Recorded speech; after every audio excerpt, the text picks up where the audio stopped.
How can I help you, India Shia? Hello? Yes, all right. So good. So you know what the topic is, right? Yes. I So I you are want to, Shia? I am okay. I've been part of I'm sorry, give me 1 second. Parmane, Parmane. Armane, Armane, So if Armane. I put sir, please. So Don't tell me, please, man. I send you to Pakistan. Go ahead. What is it? okay. I so my friend he tell me there is prophet, okay? He did Of stuff. what? The prophet. Yeah. So are you here to defend No, I Allah want to women like understand. divorce? I want to understand. No, I don't want to understand. You saw what my challenge is, right? Read the title. Allah treats women sex Yeah. objects. Stupid. So are you ready to defend that? Okay. You're Shia or Sunni? Because you said Indian Here. Shia. I am here. You sure you're Shia? Yeah. Okay. They Explain to please. everyone. Explain to everyone why you Shia still do muta.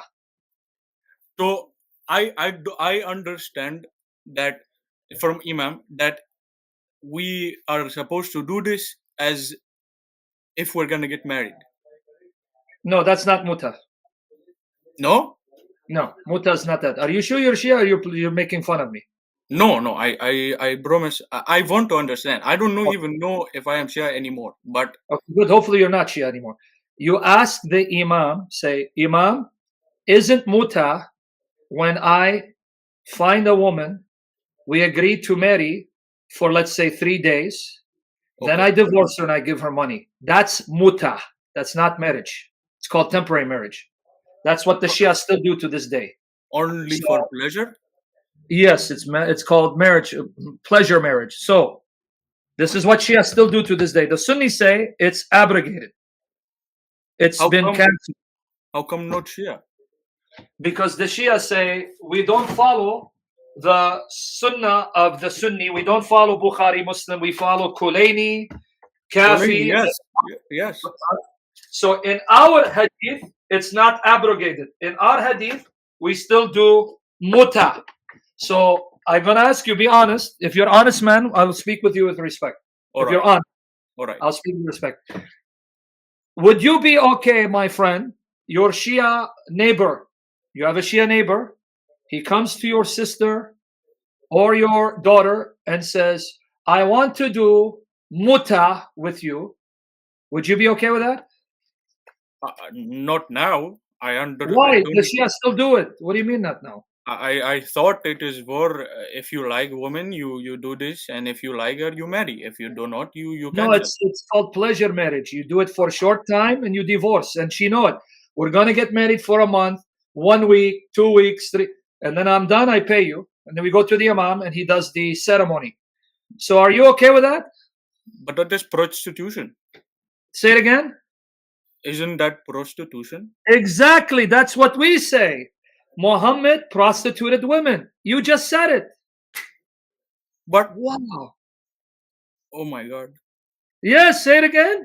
But I cannot. They will kill me for this. They will shish kebab you for this. Why? Why will no? I want to go to truth. But if I tell What? my brother or my friend, they will kill me.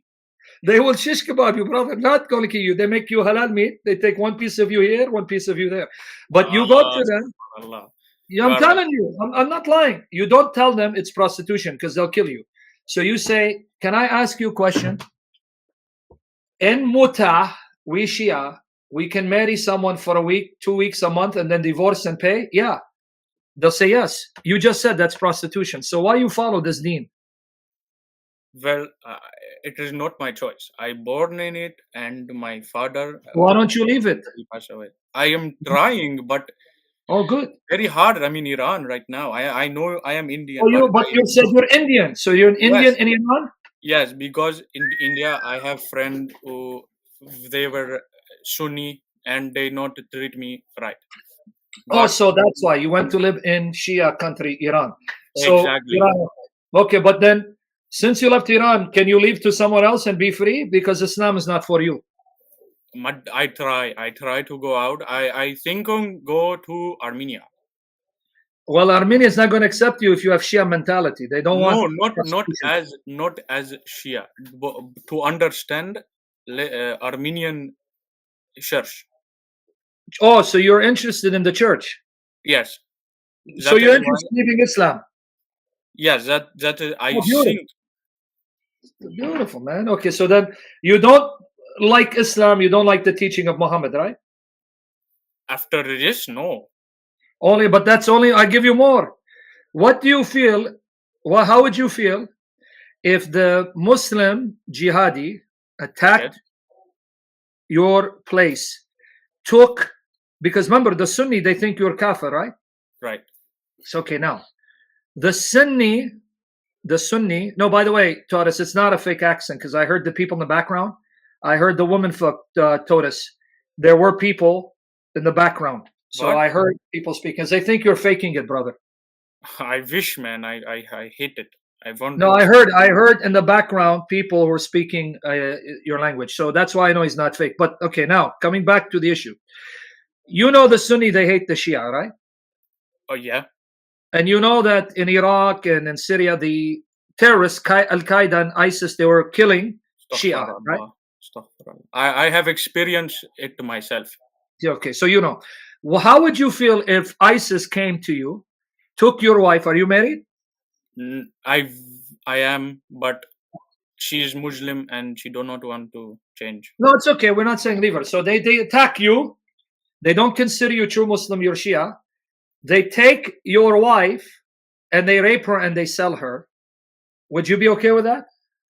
Of course, no. It is But that's saying what like the this terrorists in were doing, right? But that's what the terrorists were doing, right? but don't we do not believe they are Muslim. Yeah, but Muhammad did that in the Quran. Surah Al-Nisa 424. Your prophet did that. Let me. Okay, open it up. Surah Al-Nisa, the chapter of the woman, if you read Ayat 23, 24, it says you cannot have sex with a married woman except if she is Married, what your right hand possession. except those lawful. Yeah, chapter 4, verse 24. I'm going to put it on the screen for everyone else. But they are married. Yes, it says you cannot take a married woman unless she is your captive. So if there's a married woman that you have taken as your possession, you can have sex with her. A married woman. Okay, Here it is. I have a question. Don't Okay. they have a choice to become Muslim? No, brother, because they are your possession, your right hand possession. What you're meaning, they are your property. That's why you cannot, because which woman, if she's a sane woman, decent woman, if she's a decent woman, she's taken captive, her husband's still alive, will want to marry him or have sex with him. No decent woman, right? Of course, no. This ayah is saying it doesn't matter. You own them, your right hand possession. You can do what you want. Not abrogated. Not abrogated. No, not there is no ayah in the Quran that abrogated this. Oh my God. Say it again. Oh my God. So why you follow this deen? Astaghfirullah. The time to give up this deen, brother.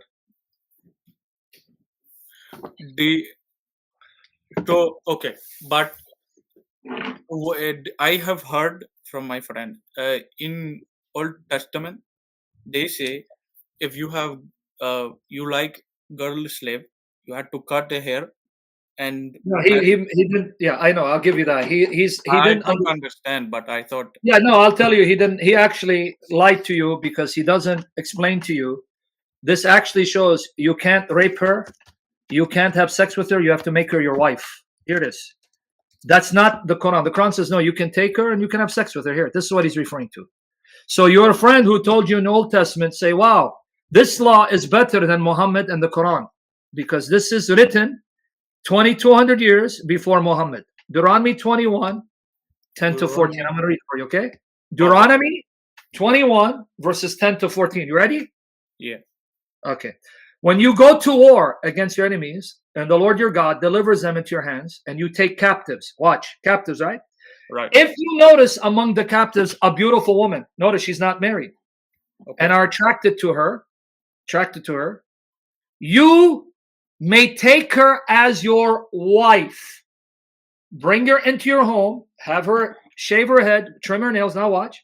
Put aside the clothes, the one clothes that she was captured in. Make sure she changes her clothes. All right. After she has lived in your house and she has mourned, she's cried for her family and father, mother for a full month, then you may go to her and be her husband. She shall be your wife. So you can't have sex with her. You can't rape her. Shaving was a sign of mourning. When someone died, they would shave their head as a sign that they lost a loved one and they're grieving. Oh, Give her yes. a month. A lot of Indian do this. Oh, But see, say it again. men, a lot of Indian do, but men, not women. But I Yes. understand. Now, then after a month, do you rape her or you marry her and make her your wife? It say you want marry. Yes. And then it says, if you're not pleased with her, let her go wherever she wishes. You must not sell her or treat her as a slave, since you have dishonored her because you've divorced her. They are not captive? No, she's your wife and you divorce her, she's free. This is better than the Quran. The Quran says, no, they're your captives, have sex with them and sell them. So how come the Old Testament is better than the Sharia of Allah? No, I understand that. I thought it was going to change. What's going to change? Muhammad changed it. He made it worse. The argument. No, I didn't know it was better. I thought it was worse. Because I don't know. In fact, isn't this respectful at a time when Moses wrote this, that people were killing each other, enslaving each other, raping each other? But Moses says, no. God told me, you take a captive, you can't rape her. You marry her and make her a wife. And if you get divorced, she is free. She's not your property. Isn't that beautiful? The part, yeah. I can see that it is beautiful. Yeah, which is better? That Muslims come, they take my sister, they take my daughter, they take my wife, my mother, rape them and sell them? No. But that's what Muhammad did in chapter 4, verse 24. Can I show you something else that shows that the Bible is better than your Quran? Yeah, of course. Okay. Of course. You know about the muhallal, halala? Muhallal? Yeah. Uh-huh. You know what that is, right? So if you divorce your wife irrevocably, talaq. Okay. Yeah, you can't go back to her until when? Until 3 months. No, you divorced her. You can't take her back. You cannot take her back. So if you want to take your wife back, you can't take her back, right? Even unless her husband die, second husband. Say it again. She has to marry someone, and that someone has to have sex with her. And if you divorce her or die, then you can take her back, right? Right, yeah. That's in Surah Al-Baqarah, chapter 2, verse 230. But the Bible says, Moses says, the Torah says this. Watch here. Let me show you what it says.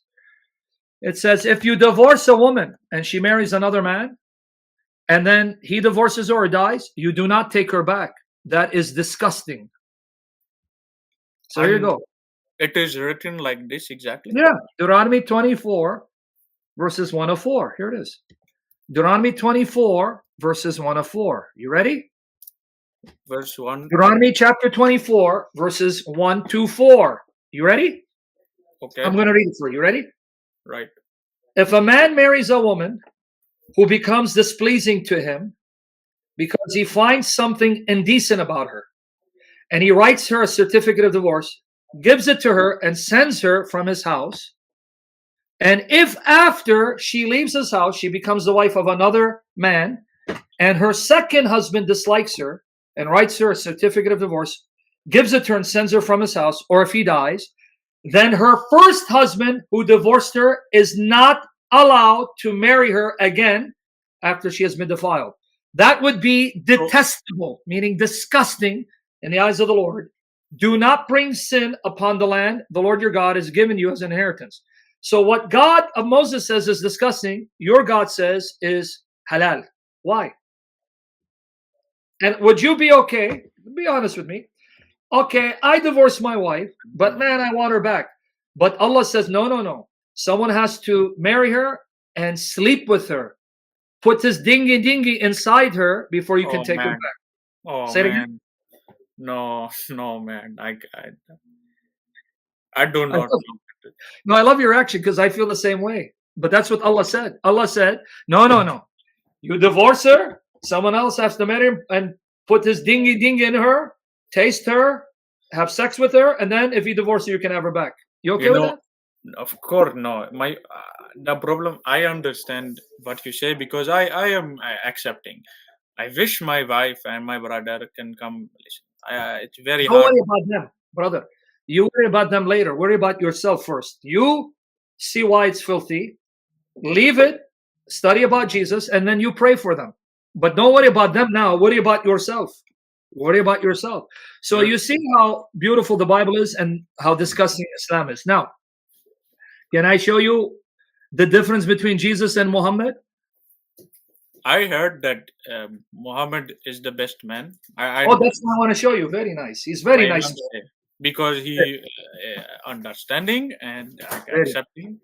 I listen, man. I don't want to upset you. I know you believe in Isa, but I don't know. I really want to. Well, I want to give you. I'm going to show you Quran and Bible. You just make your mind. He's the best man, right? Okay. All right. What did he say about the best man? You have an adopted son. Okay. I adopt you. Okay.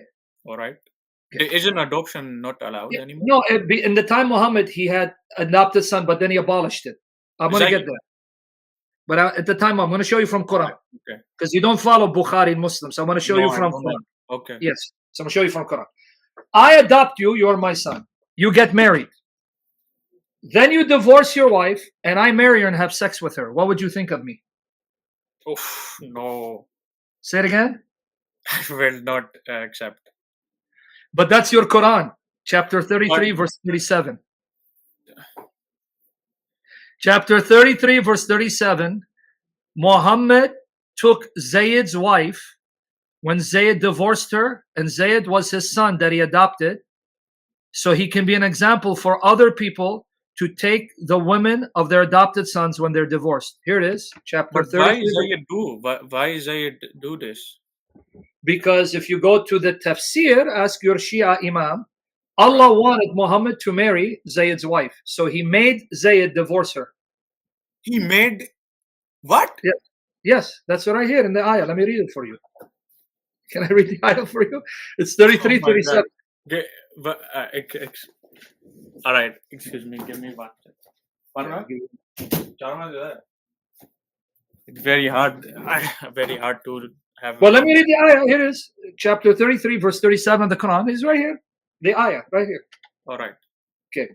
When you said to him, this is Allah speaking to Muhammad, supposedly, whom God had blessed and had said, keep your wife to yourself. So you, Muhammad, told them, keep your wife to yourself for your God. Right. And you were concealing. You, Muhammad, were hiding within yourself what God would reveal. So what would God reveal that Muhammad was hiding? Fearing other men. So you feared men. And what did God reveal? And God has better right for you to fear him. So when Zayd had accomplished what he would of her, then we gave her in marriage to you, so that there should be no fault in the believers touching wives of their adopted sons when they have accomplished what they would of them, and God's command must be performed. Did you catch it? I did. So what is the ayah saying? You, Muhammad, were afraid what was in your heart, what we're about to reveal. So when Zayd said, I'm going to get rid of my wife, you said, no, keep her, because Muhammad was embarrassed. What will people say of me if he divorces his wife and I marry her? And Allah saying, you should have feared me, not men. So when Zayd finished the divorce, we married her to you. So that means your God. So Allah was proposing that he marry? Yes. But this, he should know it is not good. Well, that's why we don't believe all of the Quran is God. But then did you see the last? Our Allah is not the same as your Allah? Exactly. Then what? Okay, I know there is Coptic, Orthodox. They believe, they say Allah. They say, I'll get to it. They say it. I'll explain that just before we get to the word Allah. All right. But first, I want you to see the ayah again, chapter 33, verse 37. I'll get there, but just watch this. Look what Allah says. Suppose Allah. Then we, Allah speaking to Muhammad, we gave her in marriage to you. So who made Muhammad marry Zayd's wife? Unfortunately, Allah. Say it again. Unfortunately, Allah. Why is your God causing people to commit adultery and desire married women? I do not understand this. Exactly, because he's not the God revealed in Jesus. But now let me finish it. So why did Allah do this? So that there should not be any fault in the believers, so that believers will not be at fault if they want to do the same thing. Do what? When the wives of their adopted sons, when they have been accomplished, the divorce period, that they could then marry them. So Allah wants others to do the same thing. Hey, your son, you adopted, when he divorces, you can marry her. But then what did Allah do later? You know what he did later? What? He abolished adoption. He stopped adoption. That's why you. This I probably do not understand. But you know that after this, Allah stopped adoption, right? Yes, I know this. I thought it was another reason. I don't know. Do you see, guys? He knows this. You know why? If you ask your imam, you know why adoption was abolished?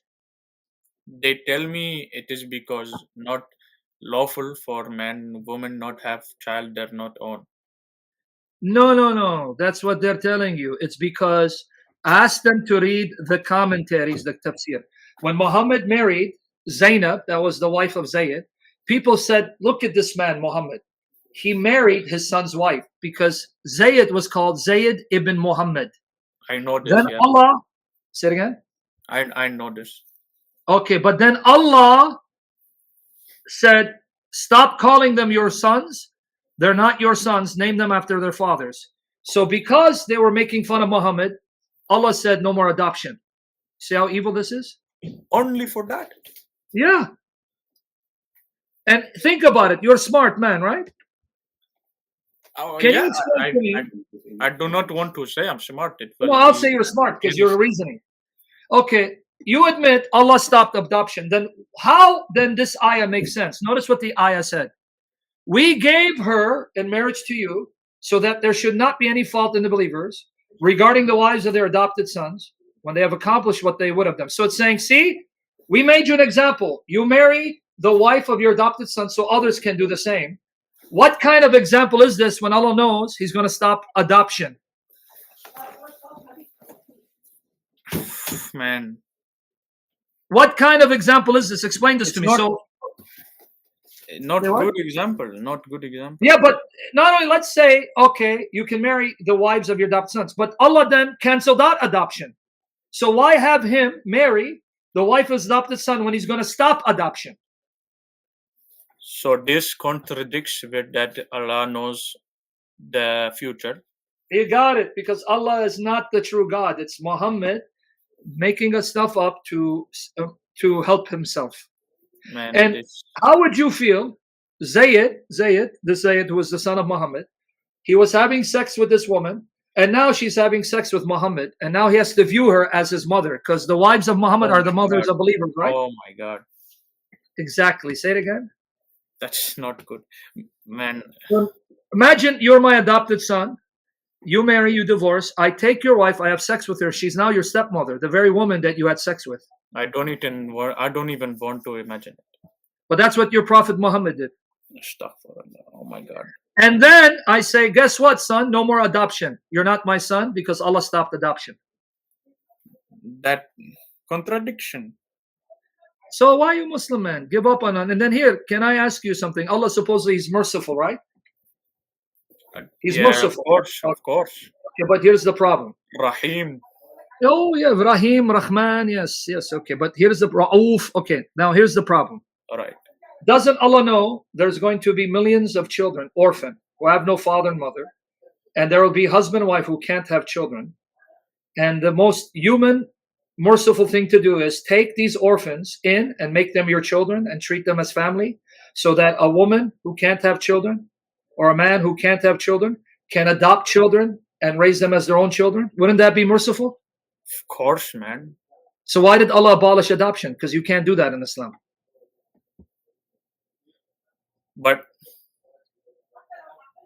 oh my God, in Islamic country, what they do is orphan.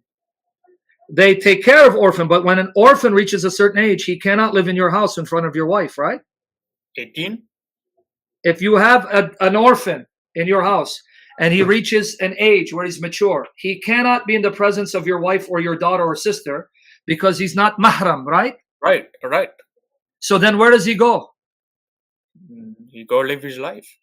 So that means you left him without a family again. Because not mahram. Yes, because if I come to your house and I'm not Muslim, I can't be with your wife, your daughter, your sister, right? Right. Even your cousin, he can't be in the house with you, right? Nobody, only father, brother. Father, brother, that's mahram. But you bring an adopted or you bring an orphan, he's 5. He's now 14, he has to go because he can't be in the house with your wife, your mother, your sister, daughter. So now you left them again without a family because Allah abolished adoption. That is not good. Because your God, Allah is not the true God. Man, I have to go, man. I have work. Okay. And I'm Anyway, so I give you my Skype. Here's my Skype in the private chat.